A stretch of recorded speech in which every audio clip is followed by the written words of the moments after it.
Assalomu alaykum hurmatli No'qat Qo'ymatot kanali qatorchilari.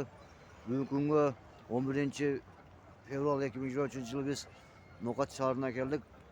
6-kunda Qursal universiteti tanışlar bizden Olsay Loyiha komitesi qo'zg'alib o'tganlar Kattagina bank yanına ko'rishamiz. Hurmatli tuğanlar hozir biz Boqay banka keldik. Boqay bankda 86 so'm 81 tiyin dollar 99 euro 1 so'm 18 tiyin rubl ekan. Hurmatli tuğanlar qarangizlar. Hurmatli tuğanlar Finka banka keldik. Finka bankda 86 so'm 81 tiyin dollar 94 so'm euro 1 so'm 18 tiyin rubl ekan. Hurmatli tuğanlar qarangizlar.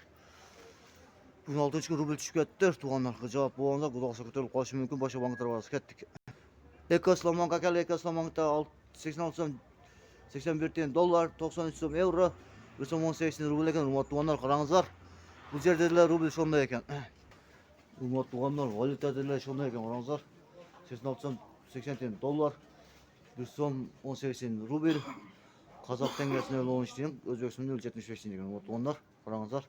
Bank bilan bir değil ekan. Bo'lmashtiruvchi joylari.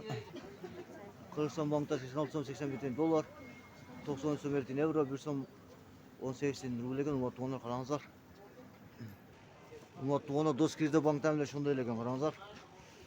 86 so'm 81 tiyin dollar 92 so'm 70 tiyin euro 1 so'm 18 tiyin rubl ekan. Hurmatli tuğanlar. Hurmatli tuğanlar shunday No'qat Qo'ymatot kanali sizlarga vaqtincha qo'shadi. Tinch bo'linglar, omon bo'linglar. Ertangi dam olishingizga chaqchashsin demoqchimiz. Barcha tinch bo'linglar, ko'rishishga sog' salomat bo'linglar. Assalomu alaykum va rahmatullohi va barakatuh.